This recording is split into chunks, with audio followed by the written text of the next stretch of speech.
Hi, good afternoon, everyone, and welcome to panel which we have on emerging trends in LP allocations.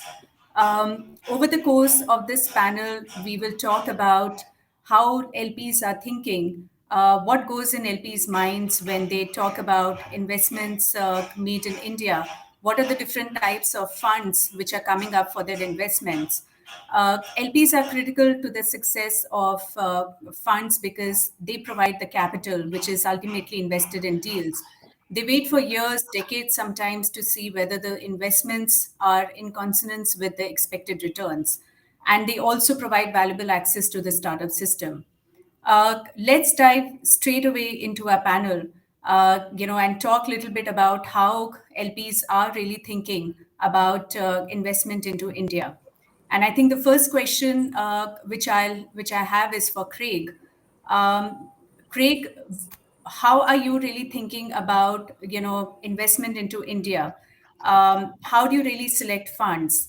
Uh, Private equity investors usually see hundreds of funds, but ultimately they invest only in handful of them.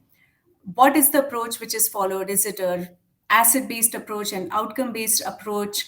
How do you really treat first time managers vis-a-vis managers that already have an existing track record? How does CDC really look at these aspects when they're deciding what funds to invest in and what goes in your mind? Thanks, Parul. Hi, everyone. And so just quick background. My name is Craig Gifford. I head the South Asia Private Equity Fund team at CDC. As I'm sure you're all aware, we've been investing into India for quite a while now. I think in answer to your question is you got to recognize CDC has a dual mandate on impact and also financial returns. On the financial return side, we're looking at the usual things, sort of DPI, consistent track record, team capabilities, strategy fit to market opportunity.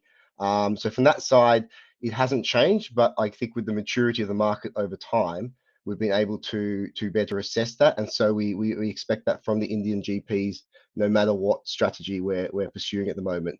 The other part is the impact part, which under our sort of 2022 to 2026 strategy, we're looking at sort of three areas now on impact. One is productive development, which is sort of raising the productivity of the economy so that they can support decent standards of living for all. Sustainable development, which is helping transform the economy to reduce emissions, protect the environment, and adapt to climate change. And inclusive development, which is sharing the benefits of higher productivity with greater sustainable for the poor and also marginally sectioned society. So we are seeing under this strategy, we are seeing a large number of funds that sort of fit this criteria in India, particularly compared to sort of 10 years ago. Many managers now have track records, and I think the performance from 2021 in particular has actually made lots of the returns look good, and people are taking money off the table, which is good to see the DPIs. The way we're assessing this is a lot of engagement because we have the dual mandate. We're trying to find the best fit with or the strongest fit with both that dual mandate. Returns is sort of a requirement, a given there. On the impact side, we spend a lot of time engaging, referencing, seeing what the intentionality is on these things, considering also what the fundraising traction is like for that GP. If we're going to spend a lot of time on it, and also and ultimately it's been coming down to a relative decision on which ones we feel are strongest on these metrics. I would say that because of the stage that the Indian PE market is, first time managers, it's a bit more of a challenge than it was say 10-15 years ago to look at first time managers. So you do have other managers in the market who now have 2-3 funds and have been executing the same strategy over that time. In saying that, we still do engage because individually those team members may have track records previously or are starting to develop track records, and so we don't overlook that if it fits our particularly our inclusion criteria or sustainability criteria. So we do engage with those. We do try to understand what they're bringing to the table and the relevance of prior track records before they're raising their first time fund. But the stage of the Indian market today, it's a harder journey when you have another proposal next to you where there is that sort of track record there already. Right. Thanks, Rick. That's useful, and at least in the Indian context, we've also seen a lot of fund managers that have left their existing fund houses and started up on their own. At least India has seen a lot of new funds come up in that context in the last few years, and they have attracted a lot of investment from institutional LPs like yours. I think we have Neha here, from IFC. Neha, we've been talking about what's really going on in your mind when you're thinking of what funds to invest in. What criteria are you really adopting? How do you really view first-time managers as compared to existing managers, track record? There is a lot of dry powder available, and so are the number of fund managers and the number of funds that are set up. So how do you really go about selecting what funds to invest in? Sure. Thanks, Parul. Thank you so much. So I think this is like any other investing decision, right? You want to ensure that how do you pick the best investment, and from a developmental financial institution point of view, we also look at not just commercial returns, but also what problem is the fund manager trying to solve, what impact is the fund manager creating in the long term. And are we in any way helping not just the underlying economy through the investees, but also the private equity market?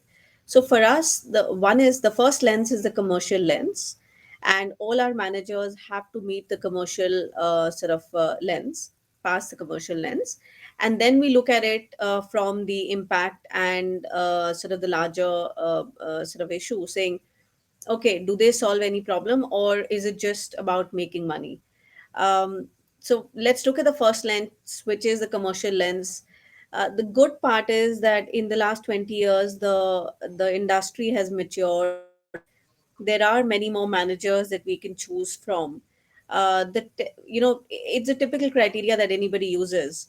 What is the team, the stability of the team, the experience of the team, the track record that they have, the strategy that they follow, which is again, I think, a very important piece of the puzzle, which maybe 10 years ago was not focused on, but the strategy, whether it makes sense with the way the market is going, and therefore what are the trends we are seeing in the market, and does it sort of correlate and fit in well with the strategy that the manager is also following. And for us, I think, because we also are a very large investor in India, other than private equity funds, we also try to correlate it with our industry colleagues, with our other colleagues, with our own investing experience in India, and see how it makes how it fits in. So that's the first sort of main lens.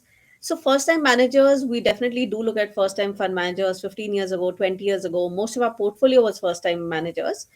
Today, the lens of first time managers is a little bit different. We're looking at first time managers, but not first time investors in the industry. So we're looking at teams which have experience, who may be wanting to spin out for various reasons. So we try to see what is the objective of them stepping out, what are they trying to do, whether it is consistent with the strategy that they had, is it consistent with the track record that they've had, is it have they proven themselves in the previous roles, track record attribution. All of that becomes more important when you're looking at a first time fund manager. Yeah, so I think nothing has changed for us. In fact, the bar is higher because the industry is deeper today. There are many more managers to choose from, so the bar is definitely higher for us as IFC. Right. Thanks a lot, Neha. I think just talking a little bit about the investment strategy. Now, we've been seeing some new models of raising funds. In the Indian context, revenue-based financing is becoming popular. We're also seeing, some interest, some limited interest. I wouldn't really call it like a huge level of interest for continuation funds, some LP secondaries, and also interest to invest in certain sector agnostic funds. Of course, the Indian rules and regulations are not completely fully developed to adapt to certain newer types of models, and there are different ways in which some of these models are still being implemented and invested into. So, Abhishek, what's really your take on the traditional form of investment versus some of these new types of financing models which are coming up. And also, maybe if you can talk about your experience from an Indian perspective, does anything need to change from a regulatory perspective? What really is required? Sure. Thanks. Hi, I'm Abhishek Damani, and I'm with Quilvest, overseeing our India and Southeast Asia portfolio. Let me pick up the LP secondaries first, because that's probably the larger piece of the pie of what you spoke about. Globally, as we know, there's been a lot of capital that's been raised for doing secondaries. Now, it depends what kind of capital is being raised. Some are focused on high IRRs, but they're okay to live with like lower multiple on cash, whether it's a 1.5 to 1.6. But then there's players like ourselves where we're investing from the same pool of funds and co-investments and secondaries. It's the same pool. So for me, doing secondaries, it's important to not just ensure a high IRR, but even the multiple on cash has to make sense. Now, India has provided certain windows where you can price things at a deep discount. I think 2012 to 2014 was a great window for that. Where oil prices were high, FX was low, the markets were a bit volatile. And so, we could price secondaries deeply at that point, and that way not just achieve IRR, but even a decent multiple on cash. I think fast forward today, it's not an environment today where we can price secondaries very deep. So where we are seeing secondaries in the context of India today is that, look, if particularly VC funds, right, where they towards the end of fund life, they're raising the new fund, they feel like stapling a secondary from their prior fund with the current fund will help manage cash flows for an LP. Those are the kind of secondaries we're seeing more in the market today. And I think it's a great win-win, right? Because existing LPs in those funds have been there for a while. They've made some good money, and at the same time, the runway for these companies in the portfolio is still high. As we've seen last year, getting some of these early stage startups to the IPO stage can unlock tremendous value. So we're seeing secondaries increasingly on that front, I would say. But for us, in India, because we've not been seeing so many deep value secondaries as standalone cases, the way we've been approaching the market is looking at primaries, but tracking the portfolio development to their first close, second close, and potentially looking them at the final close, where at that point, there's 30 to 40% portfolio visibility at times. Some initial deals have marked up, there's good validation. So they're not secondaries essentially, but they're secondary-like investments, and that's where we've been spending quite a bit of time on. As far as thematic funds go, I would say India is still a few iterations away to have a deep set of thematic funds. If you look at the traditional lower mid-market or upper mid-market funds in India, they are sector agnostic. And some of these fund managers at Craig and Neha said at this point, a few people have proven out their track record. So people are, gravitating towards them. So it's not like, I don't think people are seeking sector exposure in India proactively today. They're, if anything, trying to narrow their relationships into proven fund managers or even new managers who have proven track records. Where we do think down the line, one could anticipate more interesting sector funds is particularly in healthcare. We're seeing, across the board, there seems to be pretty consistent returns with low downside. So that's one sector where we think, sector agnostic funds could do well. There's quite a bit of buzz around fintech and crypto, not necessarily cryptocurrencies per se, but infrastructure behind it. So on the VC front, I would say fintech and particularly maybe D2C brands are some of the themes we're seeing, which are gaining quite a bit of traction for thematic funds.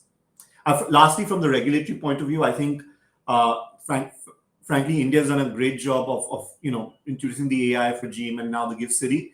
I think instead of saying what more we can expect, I would rather say I would hope there's more stability and not too much of change. I think that's really what we're hoping for. If that persists, I think the GIFT City model could be a fantastic one for India. Yeah, that's an interesting observation, Abhishek, and we'll come back to you on stability in the regulatory regime, including what's happening around the gift city part. But over to you, Neha. I mean, again, we've always looked at continuation funds as or they've been perceived to be like slightly complex transactions. How do you really look at some of these newer models which are developing, and what do you think lies in the near future for some of these newer models? The market is evolving, and as the market is evolving, the need of the market is changing, right? So 20 years ago, first-time managers had to be funded and they were funded. We had a lot of experienced managers who are getting funded. Sorry, I'm not sure if it's just Seeing that, I don't think we can hear you Neha, clearly. your audio is not clear. Better now? Can you It's hear me fine. now? Yeah, absolutely fine. Yes. Okay, thanks. Sorry, I'm in a slightly bad network zone. So apologies for that. Yeah, so I think the market is evolving, and therefore the need of the hour is changing, right? 20 years ago, when the market was almost non existent, the industry was almost non existent, we had a lot of first time managers who came in. Given the way the market has been, the industry has evolved over the last 20 years, liquidity has been limited, and we're seeing more liquidity, but it's still limited. In the context of the capital that has gone in, I think not more than one third of the capital or 40% of the capital that has been invested in the last 15 years has actually gone back.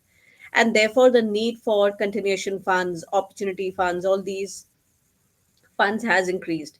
On the VC side, over the last 3 years, we've seen a lot of opportunity funds, for example, where VC fund managers had a particular strategy, didn't keep enough reserves, didn't realize they will need larger check sizes, and therefore to take advantage of the opportunities that were being presented in their existing investees, raised opportunity funds. And I think they have seen a lot of success and a lot of demand as well. On the P side, we've not seen too many secondaries, we've not seen too many continuation funds, but GPs are now understanding the importance of exiting and giving distributions to investors while also trying to maximize the value on the table. And that is where we're seeing more and more GPs consider a continuation fund. Of course, it's nascent in India. It is still picking up, and but I think the trend is clear. Directionally, we are going to see more of these funds, for sure. Which kind of investors will be interested? I think it's a very different ball game than a new fund that is being raised, and therefore, the kind of investor interest for continuation funds, the kind of investors who will invest in a continuation fund, may be very different. For example, an IFC, if it's a single asset continuation fund where the money is all secondary going back to existing LPs, for DFIs, especially for IFC, I think it may be difficult to do those because that will be a pure commercial discussion. And again, the what problem are we trying to solve, will be the impact sort of story will not be as proven. So having said that, I think we are seeing more of that. For the market, I think it's important, and we are seeing new investors, fund of funds. We're seeing family offices. We're seeing pension funds who are quite interested with these opportunities because it does alleviate the J curve, or shorten the J curve, so to speak, for PE funds. I think on the regulatory side, I agree with Abhishek. He put it well that we're not expecting too many changes. We would like more stability. We would like things to be the same. The government has done a lot, the regulators have done a lot in terms of trying to simplify, streamline processes, and we're seeing that happen. It'll be great if there can be more streamlining, but I think that's a whole different topic, so I wouldn't sort of go deeper into that at this point in time. Right. Thanks. Yeah.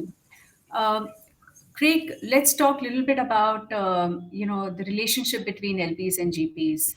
Now, when LPs decide to invest in a fund, they are primarily building a relationship with the GP for 10 plus years, and probably many times the LPs end up investing in future funds as well.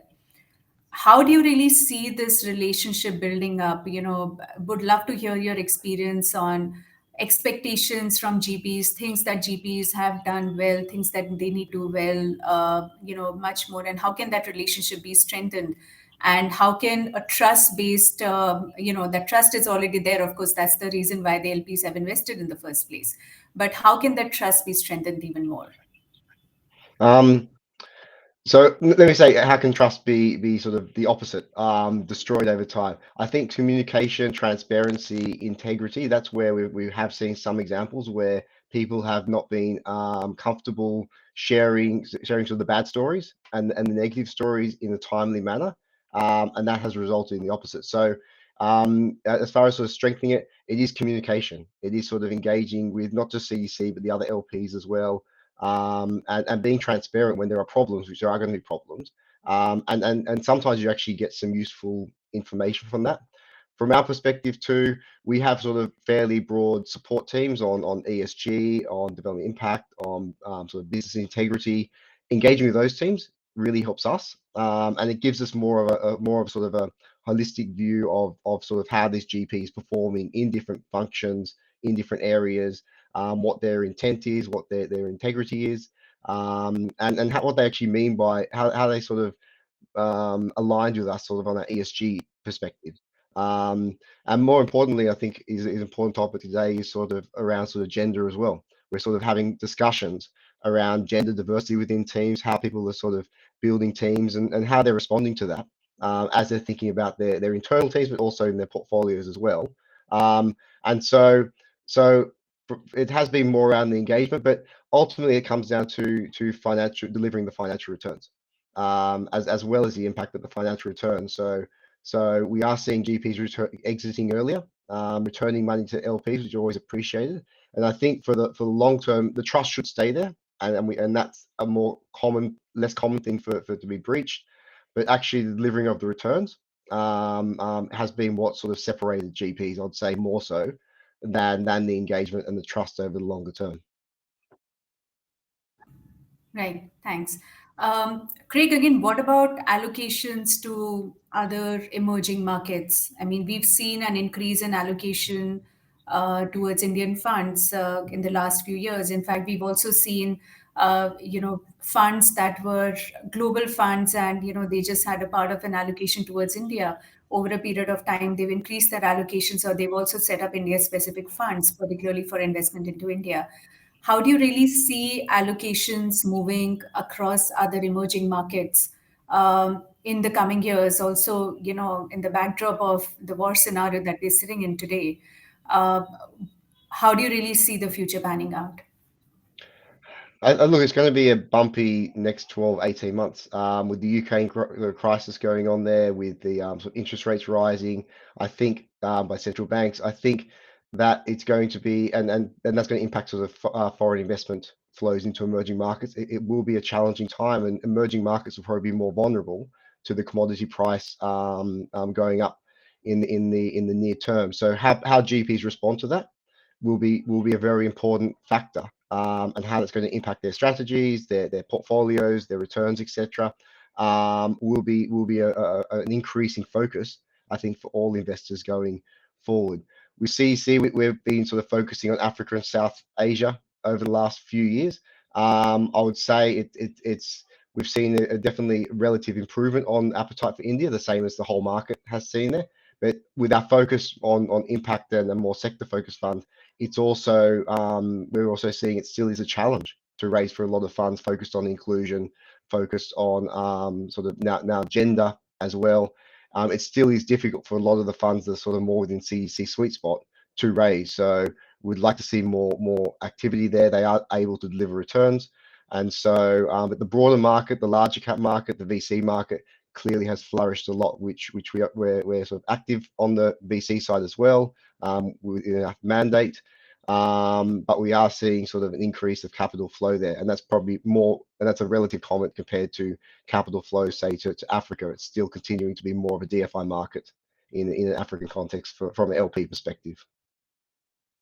Right. Abhishek, your thoughts on the same? Again, there's a lot of dry powder that's still available. But thoughts on how you're seeing the allocations moving towards India and other emerging Yeah, markets? sure. I mean, if I compare back to like 9 years ago, it's interesting. So when I started out, like at that point, in people's EM's portfolio, if you just look at Asia alone, right, I would say China was more dominant, probably around 40-50%, but India was also always pretty meaningful. It was like around like 30+%. Back in like when I started around 2013. Fast forward to around 2015, 16, it changed dramatically. China ended up becoming more like 70-80% of people's portfolio, and India, because of various reasons, whether it's liquidity or fund selection or even deal selection, exits, FX, all of those reasons, India ended up becoming a smaller pie of most global investors' PE portfolio in India. That's changed again now in the last 2-3 years. I would say I'm not pointing to one specific event, but really sometimes when I think back to like Geo launching, and thereafter somehow that cements like as an anchor. It's been a very different environment in India for various reasons, and I think last year was a fantastic year for exits as well.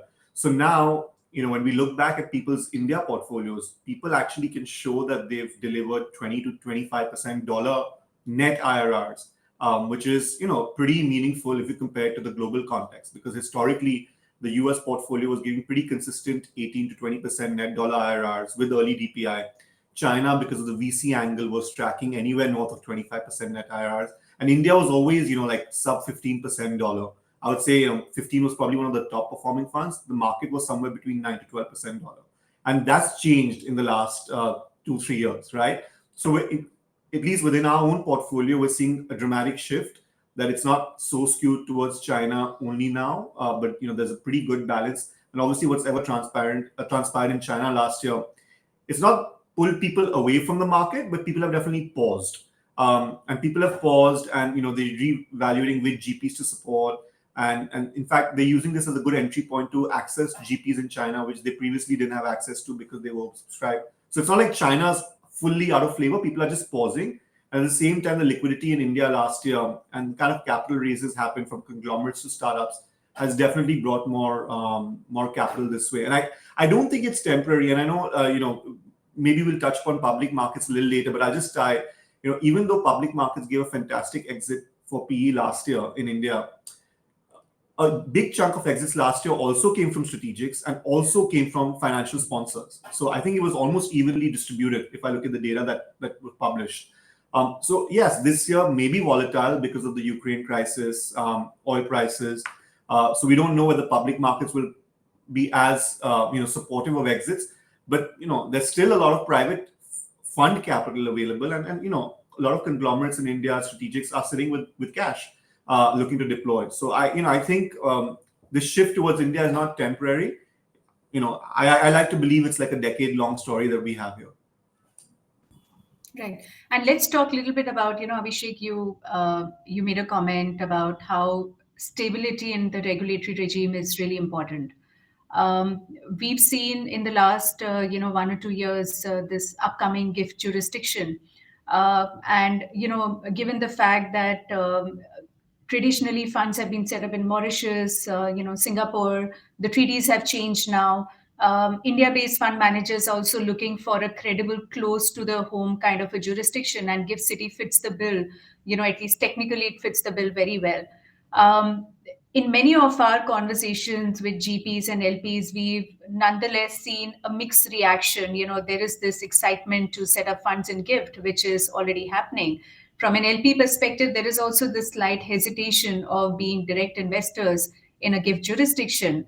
Even though the rules and regulations are out there, the exemptions have been given, the government has rolled out the red carpet, but there seems to be some slight bit of a hesitation, at least on part of some LPs. How do you really see this playing out in the context of Gift City? I believe the hesitation is more got to do with the past experience and past perception of what India is versus hesitation on what's really happening on the ground today. Historically, India has been in the news, whether it's like large MNCs entering India, whether it's in the telecom space or even with Mauritius in the past. There was a lot of like noise, and the Indian tax authorities historically have made people a little uneasy for various reasons. So I think it's more the historical noise why people don't want to jump to something like a Gift City today. But I think the more, give it 1 or 2 fund cycles, let LPs see how it plays out. I see no reason why people shouldn't invest via Gift City. I think your money's coming in dollar. It's even better for the fund managers actually a lot of times, because with AIFs they have to manage their local capital, then converting the US dollars. There's all these logistics which fund GPs talk about. It becomes a little bit of a challenge. So I think the Gift City is a good solution. So I think it's the LP hesitation, just to round it up, is more got to do with the past.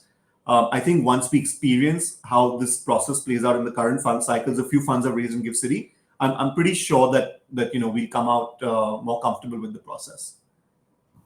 Yeah, and so let's see. So that's an expectation for the future, and hopefully that will happen. Neha, your quick thoughts on Gift City. Are you investing in Gift City? Looking at investing? What's the comfort level there? Absolutely. I think Gift City is a good step, a right step in the right direction. And a lot of LPs are now looking at Gift City as an alternative to other offshore jurisdictions. We ourselves are looking at the gift city as well. So are managers. So a lot of fund managers in the last 12 months have come up with the gift city sort of structure, with the gift city option. And I think LPs are also now comfortable, at least getting comfortable around it. So I see that as a positive step in all possible ways. Right. And Neha, a question to you on exits. Abhishek spoke about how last year was a blockbuster year for exits. M&A activity has been at the peak in 2021 and is expected to continue in 2022. Of course, we saw some public market exits as well. But in general, what's your take on exits, and are you bullish on the same trend continuing in 2022, or do you have any reservations on those? No, I think exits will continue happening because there are. I think last year we also saw a lot of blockbuster IPOs, right, in the last few months. Given where the markets are, whether that will continue or that will take a pause, maybe temporarily, is to be seen. But overall, if you look at it from an exit standpoint, there have been a lot of strategic and M&A sort of exits as well, which are likely to continue given the geopolitical sort of situation where India is perceived at in the entire global sort of list of countries to invest in, to partner with. I think strategic interest will only continue, and that is a good. That's a pretty good sign for exits. We are also seeing. See, 20 years ago, in terms of segments within private equity, there was actually just the lower mid market private equity, right? Where there were 200 million, $250 million fund sizes, and they were the only ones who were investing. And then there were very large global funds who came in over a period of time, and they were doing much larger deals. And therefore, if you look at the entire value chain or ecosystem, it was broken. You did not have early stage companies which were maturing to become early growth. And there were no growth companies which were asking for expansion capital, because the companies which were maturing and were in PE funds portfolios were maybe looking at exits of 50, $60 million or $40 million, and your larger funds were not willing to do anything less than 75, $100 million. So now, if you look at it, the entire ecosystem is developing where you have VC funds, VC companies are now maturing, early stage companies are now maturing and raising PE fund money. A lot of our PE fund managers are looking at late VC, early growth companies. Similarly, a lot of the fund managers who were in the lower mid market category where they invested 10, 15, $20 million or $30 million are now looking at exits anywhere between 30, 40 to $100 million check sizes. And that is absolutely sort of the right size for a lot of the larger fund managers in the market to invest into. And so is the case where $100 million investments are now fetching deals of 200, $300 million in terms of 2 to 3 times MOIC. And therefore, there are a lot of global players who are now interested in investing in those companies. And therefore, we are seeing that within the PE industry and VC industry, there are a lot of financial investors who are also looking to invest. And therefore, that channel is also growing. That channel of exit is also growing. And we're seeing a lot more exit through not just strategic or IPOs or buybacks, but also through sale to financial investors, which I think is only likely to grow. And therefore, I think the prognosis for exits is good. I don't see why we will not see this continuing trend. Right. Greg, your thoughts. Are you also as bullish as Neha on the exit scenario in India? I agree with what you have said. I think we are basically the same levels as last year. Last year was a blockbuster year, and also some pent up exits from 2020 as well that didn't happen. But I think going forward, we are expecting to see exits, but I think it may be just at a slower level. There are lots of companies we're seeing which are planning to IPO, have their approvals, etc. But they're also waiting to see what the market and I think the global environment will also potentially impact whether they do decide to IPO in the end or not. So we are expecting a slowdown, but we are expecting exits to continue. And there are some very good strategically important businesses for acquisition and stuff. So I think we're going to see that. I think just one other point is I think we're also just seeing technology play such a big role now. be tech or tech-enabled businesses, and I think that's the big difference now. People are sort of buying the execution capabilities of those businesses, which wasn't there to the same level 5-6 years ago. Right, right. Okay, I think we have time for just one, Abhishek, maybe your quick thoughts on, the exit scenario, and we have just over a minute left before Yeah, we. no, I think I touched upon and Neha and Craig mentioned as well. But I think that the last data point I want to leave you guys on exits is like last year, it was pretty evenly split between strategics, secondary, and public markets. If I look at the venture intelligence data, and so take public markets aside because we don't know how the year will play out. But even if you look at strategics or secondaries, like Global Logic got sold for $8 billion, Buildas got sold for $5 billion, Hexaware is $3 billion. Like the deal sizes and exits we're talking about are very large, even domestically, right? Whether it's Tata investing big basket or Baiju's investing in Akash. So I think it's okay if public markets are not as supportive. There is private capital, whether it's through funds or strategics, that will support the exit environment later this year. Right. Thanks. Thanks everyone for joining us. I think that's all the time that we had for today. And thanks a lot for for your expert comments, Abhishek, Neha, and Craig. I'm sure there's a lot that we can talk about with respect to LP allocations, but maybe in the next IVCA conference. Thanks a lot, everyone. Okay. Bye. Thank you. So much. Bye. Thanks.